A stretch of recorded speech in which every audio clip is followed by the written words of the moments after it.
Hi everyone, I'm Robinson Anthony, and today we're going to talk about one of the most important numbers in the order to cash cycle, Days Sales Outstanding, or simply DSO. In simple words, DSO tells you how fast your business is getting its money back from customers. Over the next few minutes, I'll explain DSO in a very simple way, with examples, problems, and practical solutions that you can actually use in your work or business. Why DSO matters and agenda. Let me start with a simple thought. A business can show profit on paper and still struggle for cash in real life. That's where DSO becomes very important. It answers one basic question. After I make a sale on credit, how many days does it take for the money to actually come into my bank? Today we'll quickly cover 1. What is DSO? 2. A simple example. 3. Why DSO becomes high. Common problems. 4. Practical steps to reduce DSO. 5. A quick exercise for you. Before we go ahead, tell me in the comments or chat. Do you track DSO in your company? Yes, no, or no idea? What is DSO? What you say, let's start very basic. What is Days Sales Outstanding, or DSO? DSO is simply the average number of days your customers take to pay you after you raise an invoice. If DSO is low, it means you are collecting your money quickly. If DSO is high, it means your money is stuck with customers for a long time. You can think of it like this. From the day you raise the invoice to the day the cash hits your bank, that journey in days is your DSO. And remember, lower DSO equals faster cash equals stronger business. Higher DSO equals slow cash equals risk of cash flow problems. Now let me show you a very simple way of calculating DSO. The basic formula is DSO equals accounts receivable over total credit sales times number of days. Don't worry, I'll explain with numbers. Let's say your total credit sales in a month are 30,000 rupees.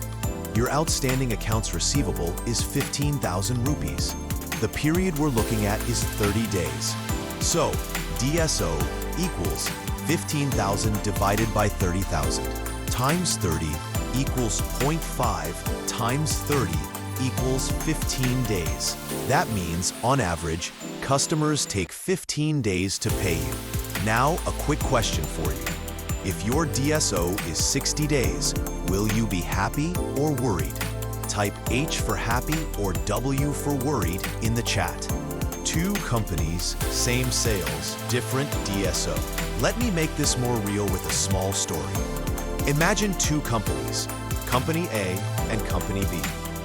Both have the same monthly sales, say 10 lakh rupees. But Company A collects money in 25 days. DSO is 25. Company B collects money in 70 days. DSO is 70. On paper, they look similar. But in real life, Company B is always short of cash. Company B will struggle to pay its suppliers on time, pay salaries on time, buy stock, or grab new opportunities. So DSO directly affects stress level in the business. Most companies don't die because they don't have profit. They die because cash comes too late. Now, the next question is, what is a good DSO? The honest answer is, it depends on your industry and your credit terms. A simple thumb rule. If your credit terms are 30 days and your DSO is close to 30 days, say 32 to 35 days, you're generally okay. But if your credit terms are 30 days and your DSO is 55 to 60 days, that's a warning sign. So instead of comparing with others, first compare DSO versus your own credit terms. Let me ask you, what are your usual credit terms? Type in the chat 0, 7, 15, 30, 60 days or more. Now let's talk about the real-world problems. Why does DSO go out of control? Some very common reasons I've seen in my experience. 1. Loose credit policy. Everyone is given credit. No proper approval, no proper check. 2. Invoice mistakes. Wrong amount, GST issue, PO number missing, wrong address, etc. Small errors cause big delays. 3. Weak follow-up. No regular calling, no reminder emails, no structured dunning process. 4. Sales versus finance conflict. Sales wants more business, promises anything to the customer. Finance wants money on time. If they don't work together, DSO shoots up. 5. Customer habit. Some customers are trained to pay late. They know you won't follow up seriously. Now, a quick reflection. For you, what is the biggest reason? Type credit, invoice, follow-up, sales, customer in the chat. Let's look at a small case study. A company gives 30 days credit to its customers, but its DSO becomes 65 days. Customers keep complaining about price differences in invoices, short supply versus what is billed, not receiving invoices on time. Now think for a moment and tell me, what do you feel is the root cause of this high DSO? Most of you will guess correctly. The main issues here are poor coordination between sales, dispatch, and accounts. Invoices raised without checking the actual dispatch. No proper dispute resolution process. So here the main problem is not just that the customer is delaying. The problem is internal process issues that create disputes and slow down payments. Now let's talk solutions. How can we actually reduce DSO in a practical way? Here are some steps you can start with. 1. Clear credit policy. Decide who gets credit, how much, and for how many days. 2. Invoice right, first time. Create a checklist before sending an invoice. PO number, rate, tax, quantity, address. All correct. 1 clean invoice is better than 5 follow-ups. 3. Systematic follow-up. Day 0. Send invoice immediately after supply. Day 7. Gentle reminder. Just checking if you received the invoice. Day 20. Call and confirm payment date. Day 30. Dunning mail escalation. 4. Dispute tracker. Maintain a simple tracker in Excel or system. What is the dispute? Who will solve it? By when? Close disputes quickly. Otherwise, DSO keeps increasing.